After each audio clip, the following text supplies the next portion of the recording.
Hello and welcome to the Flag to Flag Motorsport Podcast. My name is Charlie Roscoe and I'm joined as always by my fellow podcasting co-hosts, I suppose, Ryan and Willie. Welcome, gents.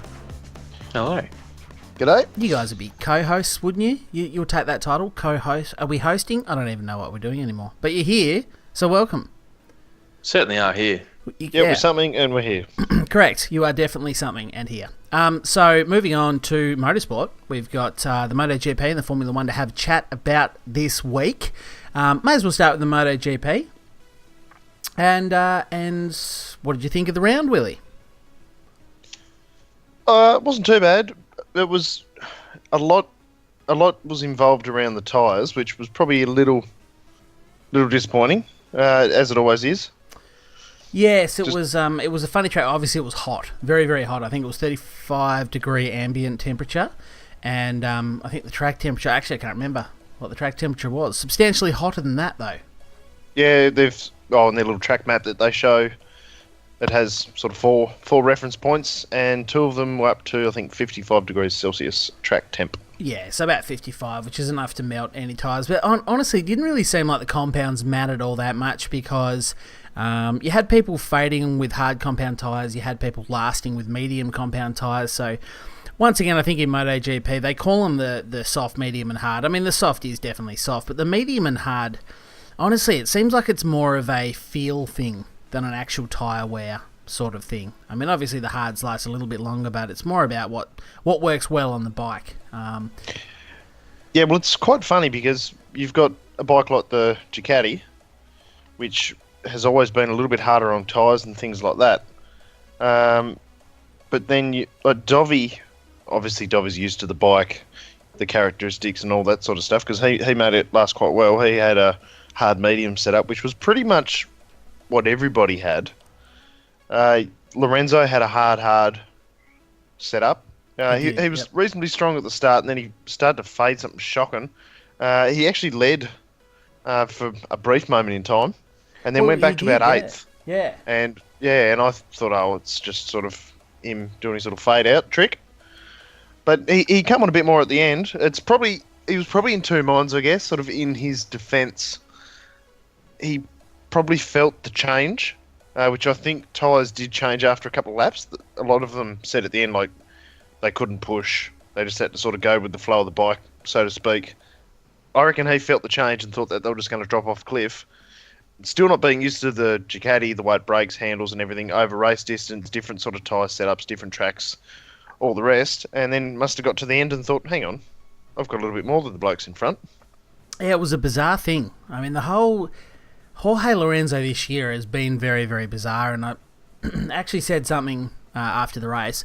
I kind of feel like it's a bit of a mental game for Lorenzo. He, he hit the front. He came out obviously a good race start. You can't deny that. He raced hard. He pushed hard, and as you said, he led the race.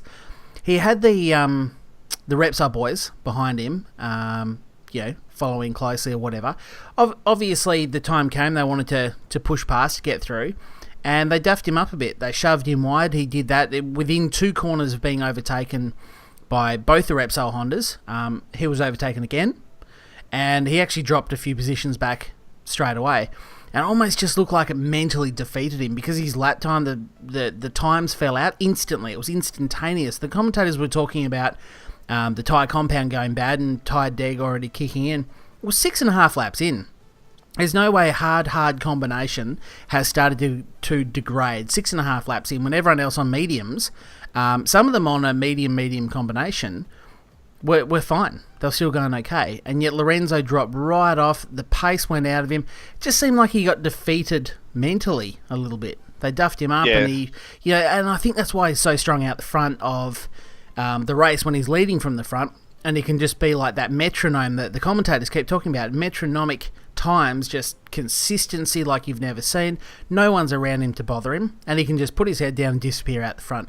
But the problem is when he can't do that, when he's in a scrap and people are duffing him up, it just seems like he gets upset too easily. It sets him off, ruins his rhythm, the consistency goes, and he just plummeted.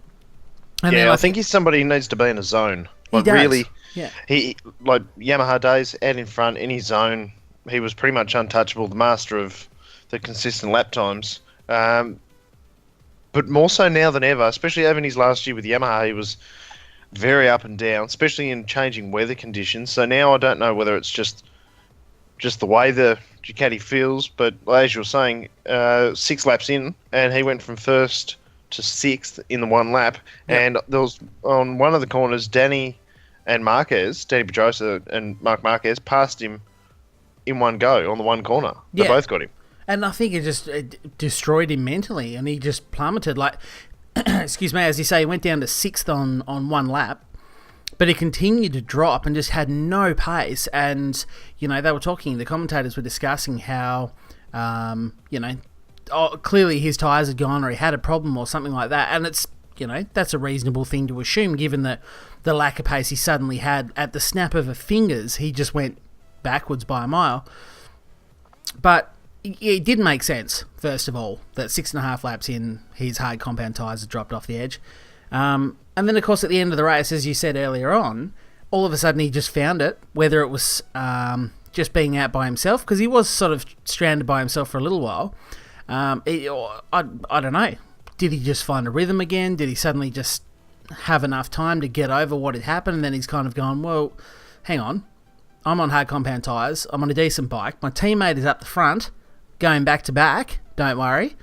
I should probably be a little bit further up the grid. And he just put his head down. I don't know what it is. And this is not something he's always been like. He used to be able to fight. People used to take the challenge to him, and he'd scrap along with them. But it just seems like at the moment he's defeated mentally so easily, so quickly. It's a very, very interesting case. And I know what you were saying about him still learning the Ducati and the tracks and that sort of thing. And sure, it's the first time he's been to each of these tracks on a Ducati. But you'd think he'd know the bike relatively well by now. You'd think... I know it's still quite early, but I don't know. I just think it's a bit of a mental game with Lorenzo that he's being beaten there. And I just can't see him consistently getting good results through the year. I think there'll be a race somewhere where he gets to the front early, like he did in this race, but he's able to gap the field, and then he'll just go into his consistent zone and no one will see which way he went. He'll just disappear at the front and win. But... yeah, well, I thought he might have been able to hold it a little bit better at this track, but he's always been pretty good.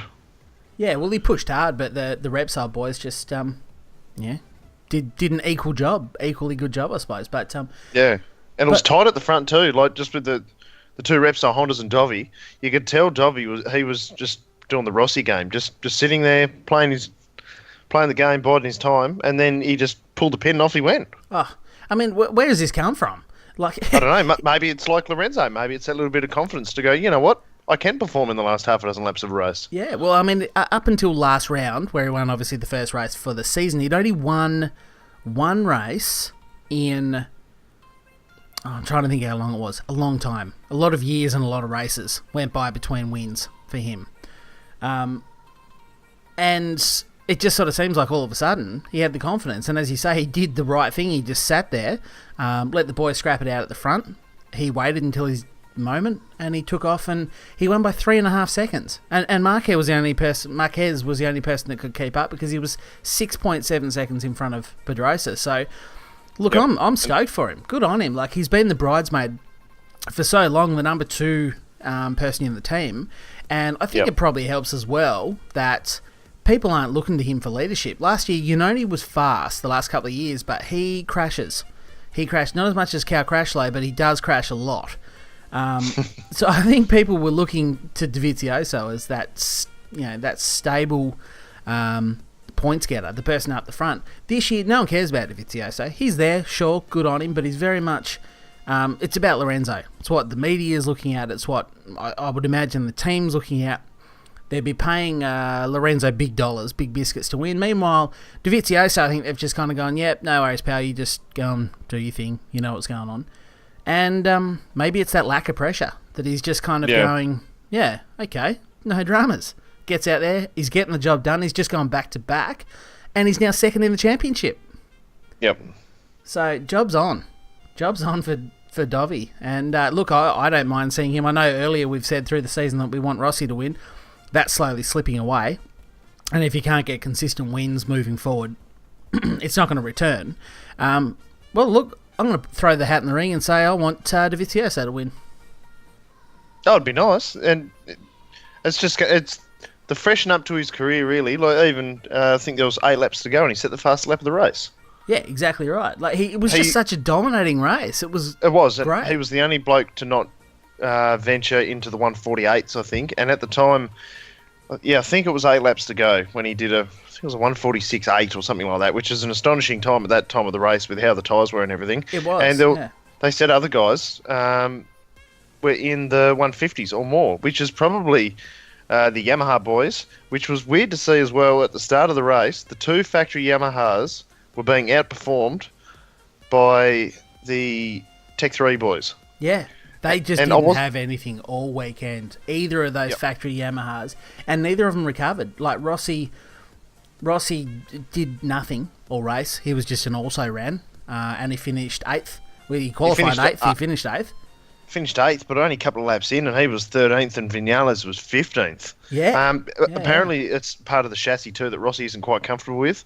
They were saying that he preferred the previous chassis, but they said the Japanese manufacturers don't step back to one. They said they'll make a new chassis, but it might just be identical to the old one. Yeah, exactly, which is how they do it. It'll be the same, but slightly different in some way that people aren't sure about.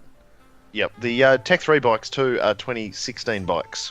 Yes. I think you and I were having a little chat here a little while ago about... We did say they were the current spec. Yeah. But yeah, they were quite strong. So it's good to see the Tech 3 bikes up there as well. I don't think we're going to get as many winners this year as we did last year. But I do think maybe the podium and the top 6 is going to be probably one of the biggest shake-ups we've had for a little while. Yeah, well, we've already seen heaps. We have already seen people that we're not used to seeing up in that top 3 already. And I think I was complaining really just a couple of weeks ago, a couple of episodes ago, that I was concerned for the championship because Vinales jumped to the top. Rossi was floundering around. Lorenzo's nowhere, and Marquez nowhere after a couple of DNFs. The championship's back on, except it's with people like Dovizioso, Pedrosa, as well as Vinales. We may well crown a new champion here this year, and that's good. That's a good thing. Yep, it does keep mixing up because Pedro isn't quite as close in the championship at the moment as what he was after. Not this round, just being the one before because he come off. So it is changing there. It's only going to take Vinales to fall off as well. Yeah. Because Dovi is only 7 points behind him. Yeah, correct. Yeah, and then Marquez,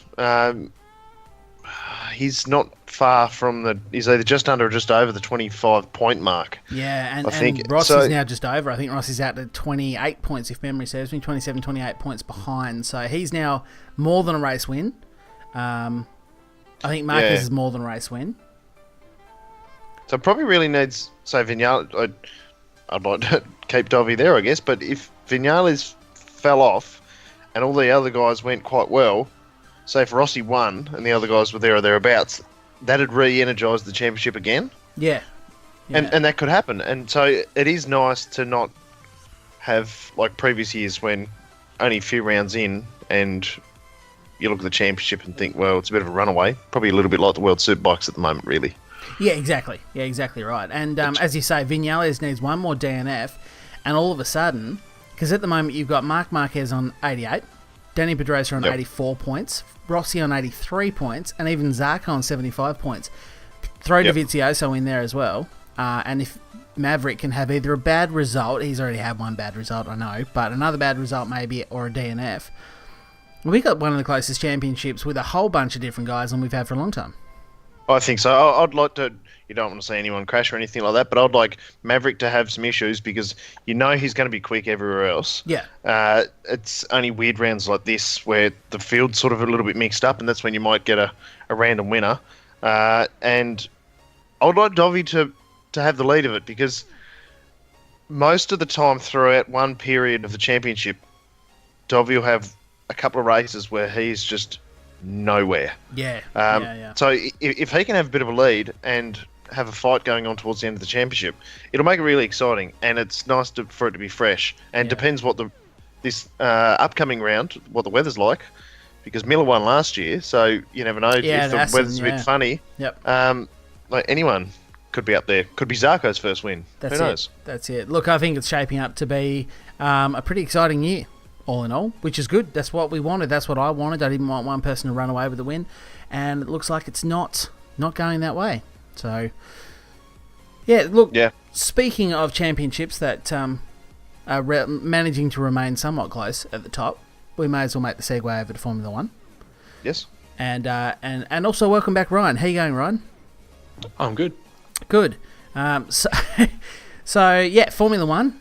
See Lewis Hamilton back on top. In fact, it was a bit of an old school race, I thought, in that if you go back a couple of years, there was some fantastic racing going on, with lots of cars fighting for top positions, but just not first or second, which was locked out by the Mercedes. But then the race for third, we had some cracking races over the last sort of 3 years, and this was the first race. I know, look, Ferrari's up there; they're definitely part of the championship for sure.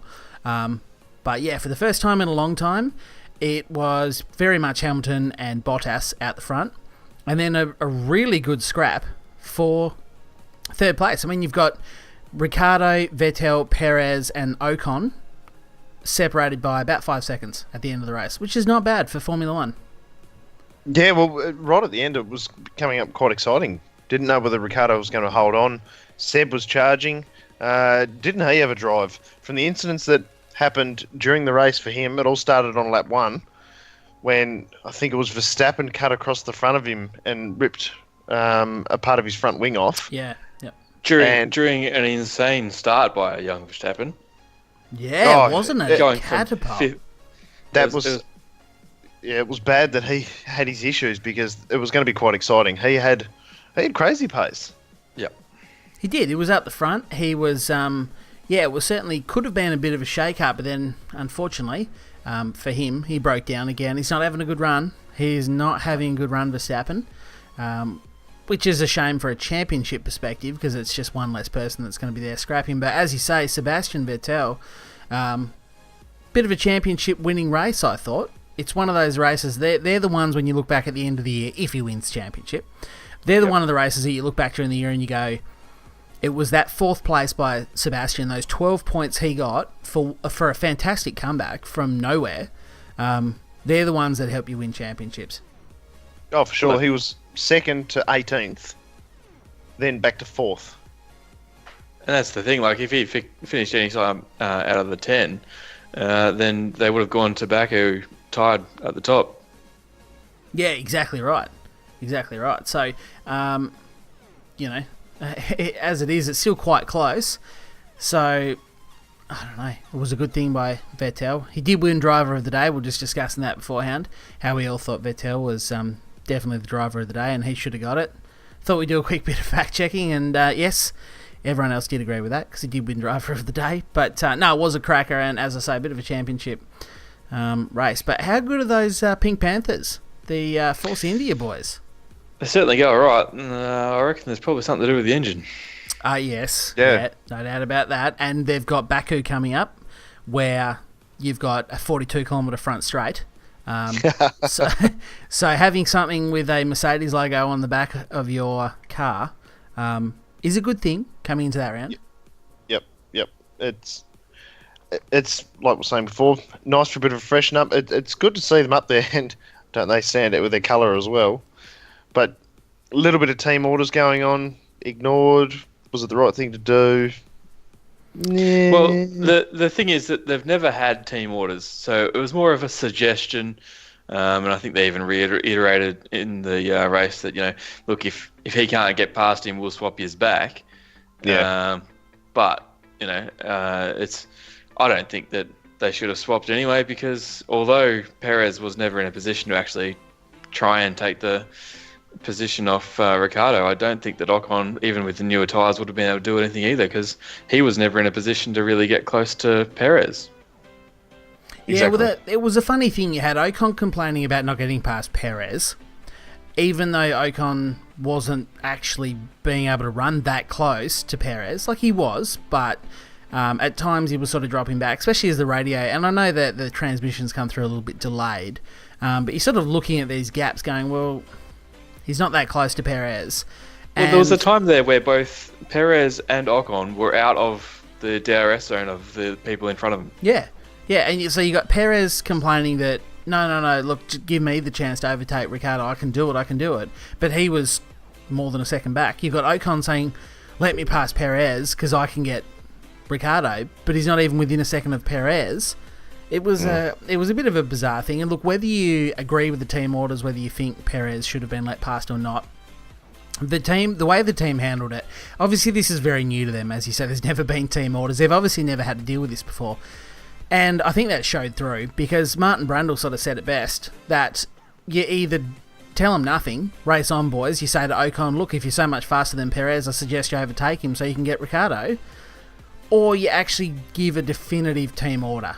Don't pussyfoot around and sit on the fence and go, oh, he's a bit quicker. If you feel like you want to let him through, then that's cool. We're okay with that. You're not going to listen to that. You're a racing car driver. Exactly. Yeah. Don't sit there and say, look, he's on newer tyres. This is going to be really good for the team if you let him through. But we'll just leave it up to you. You do whatever you want to do. Yeah, he doesn't give a shit what's good for Ocon and what's good for the team. He's going, well, I want the best result I can get. Yeah, well, exactly, because I'd imagine he's got his eyes on a Ferrari seat for next year, and giving up to the team orders, although it probably looked good because, Ferrari are probably looking for that when he's in a position where he needs to get Vettel past. But that's true.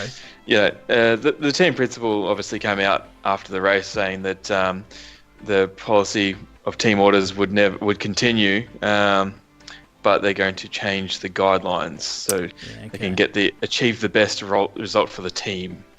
So, well, I'd imagine there'll be. Yeah, sorry, go.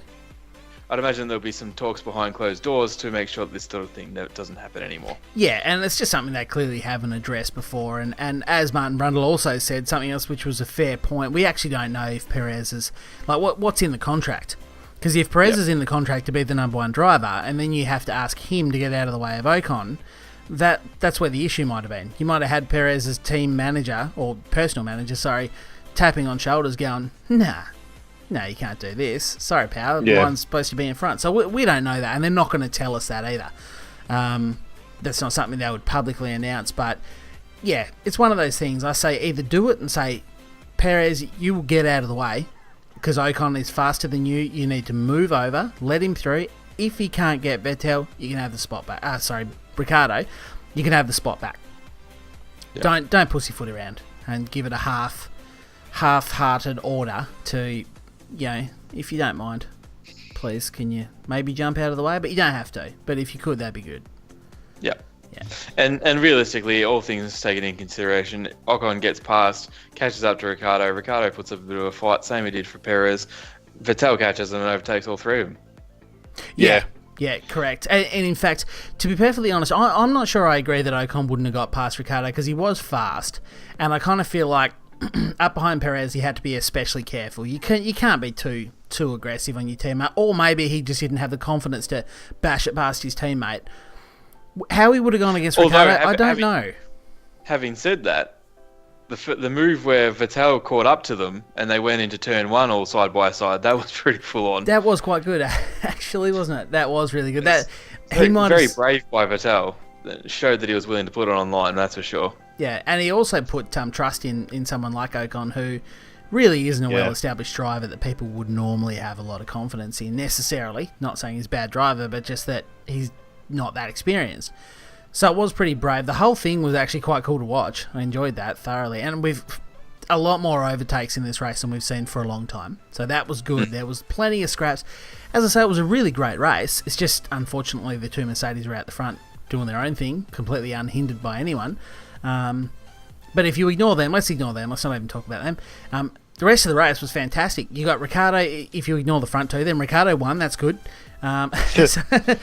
But no, look, I think the reason Ricciardo managed to retain third was because Ocon, Perez, and Vettel had that little Well, they were just lucky with that whole thing into turn one. I think that incident alone, it looked like Ricciardo skipped at least a second and a half down the track. Easily. Because of that one turn. And that's, I think, what saved it. Well, yeah, one more lap and Vettel would have had him for sure. Yeah. I just thought it was interesting. Obviously, you had Vettel charging through the field. I think he was catching him at over like 1.6 seconds a lap. Yeah. And he was going to catch up to Raikkonen. And then Raikkonen goes through at the last turn, and Vettel goes by. I remember saying to my mate that I was watching it with, he's gone through and had to go wide. Yeah. And I said, that's experienced hands letting the teammate through without making it look like that. But then he did have the issue, and so that was a bit convenient issue at around the same time. But yeah, I do see what you're saying though. Yeah, it's probably there's a fair bit of that going on. But the Honda's going well. Honda, we haven't really addressed Honda for a while, but yeah, great. Well, it's status quo really. Yeah, it is par for the course. You would say if you were a golfer. It's I just feel so sorry for Alonso.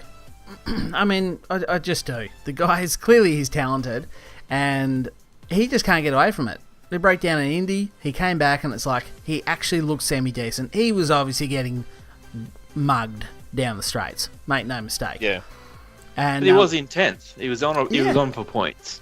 He was lapping around in 7th or something there for a while. He got overtaken. But, he was doing good things, and it's, he might have even finished in the top 10. He might have got a point. He might have ended up with a smile on his face, but he ended up, again, on the back of a scooter, catching a lift back to the pits because the Honda gave out. Yep. Because there was talk about fuel at one stage as well with him. Yeah. Yeah, well, that's the thing. It makes no power, but it drinks petrol worse than any other engine out there. Well, it's because they couldn't use the electric engine efficiently, so they had to use more engine power, so therefore it uses more fuel. Yeah. But I mean, the real question is, you've got all these issues. What does McLaren do? What can they do? Yeah, well, you've got Alonso saying, hey, if we're winning, and this is a bit of a cop-out thing to say, clearly Alonso wants to get out of McLaren because he's sort of gone, oh, no, I'm not saying I want to leave. I'm just saying if you're not winning by September, then I'll probably look elsewhere.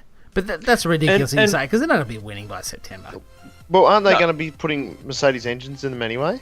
So, well, that's one thing to say it, but on that, but if they do, would you go anywhere else?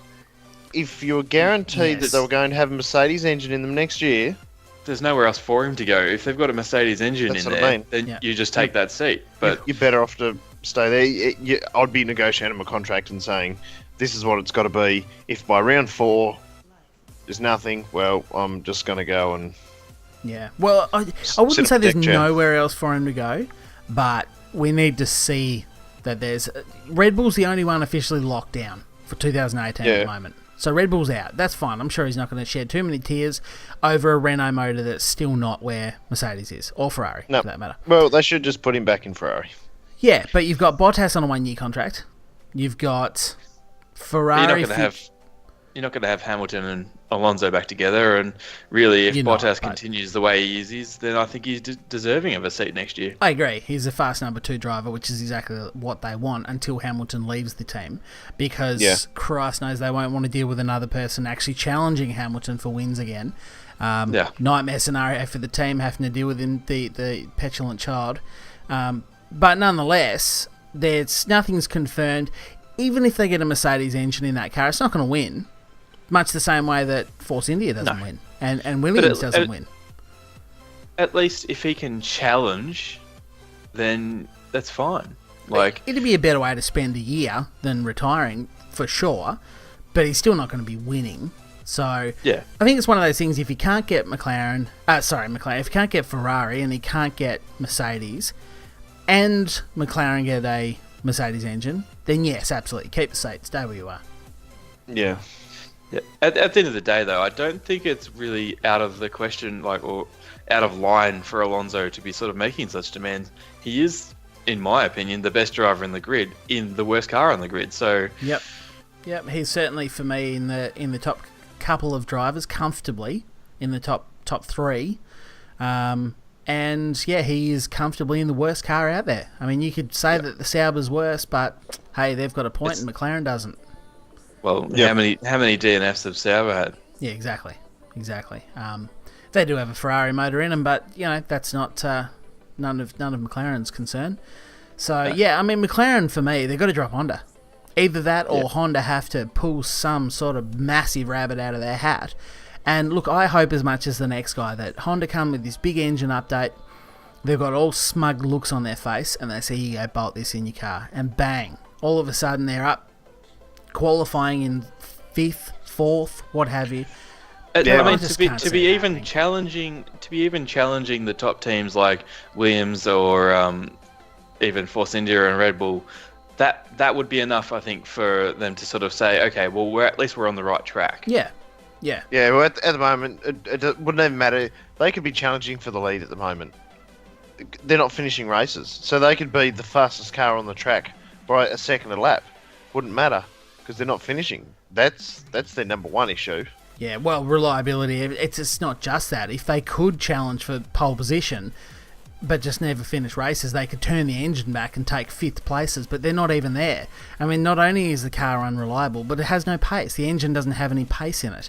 So they're just completely screwed from the start. They have to turn the engine up, you know, relatively high, I would imagine, just to try and run with the other boys. That causes the mechanical issues, and they're back to square one. I cannot see Honda pulling a rabbit out of their hat. I hope they do. By all means, I really hope they do. It would be nice to see the iconic names to get back together and be successful again, but yeah, I can't see it happening.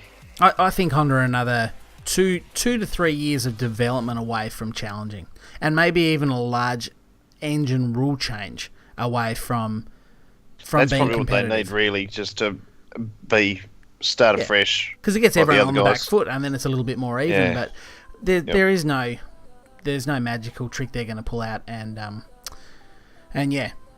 that. Well, I don't think there is by September. I don't think there is in 2017, and maybe the start of 2018. But the point is, Alonso's going to have long gone by then. So for me, I think McLaren, they're taking a risk, and they've got to be bleeding money at this point to sponsors to everyone. They would be. They've got an unhappy driver, they'd be bleeding money, and they're stuck in a bad marriage. Yeah, they look like shit in the media. They're just getting trashed, but people are just dumping on them in the media. This is not good from a business perspective as well. They've got to do something. Yep. Something that I sort of raised with my mate on the weekend, it was a large hypothetical. Things don't work out with Honda. McLaren pull out of Formula 1 altogether and go to LMP1 and go over to World Endurance Championship, because it would be cheaper than Formula 1, and they are heavily into all of the hybrid engines and stuff like that with their McLaren P1 and stuff. So they've got a good building block to start with. Whilst I agree with you on that front, I don't think it will happen. I think McLaren will stay in F1 until they physically can't afford to stay in F1. They've been there for such a long time. I think they received the second highest payment from the Formula 1 each year behind Ferrari. Yeah, I think the main reason why that will always happen is because Formula 1 is Formula 1, and until that changes. Correct. Why go to LA? The problem is your exposure. You're switching to a weaker business model, basically. Formula 1's the peak, the pinnacle. Gets the most media, the most coverage, gets your sponsorship, the most coverage around the world. I can't see it happening anyway. But I get what you're saying, and it could. It's just something I would like to see. Yeah. I mean, obviously, ahead of this weekend, we've got obviously the 24-hour Le Mans. Half expected an announcement that Alonso would be running there somewhere, but that didn't happen, so that's okay. No, that's always next year. Yeah, it won't be far away, I'm sure. Well, he might be sitting in his deck chair, just sitting around waiting for Daytona and the Le Mans race next year. Who knows? But anyway, I think at that point I am going to wrap it up. This one is going on for a little while now, but thank you to everyone who has joined us for this episode. Hopefully you have enjoyed it, and of course, go and check out all of our podcasts and everything else over on our website at www.flagtoflag.ml. And of course, last but not least, thank you very much for joining me, Ryan and Willie. Thank you. No worries. Catch you later. Been a pleasure as always. We'll look forward to talking to you all next time. Bye for now.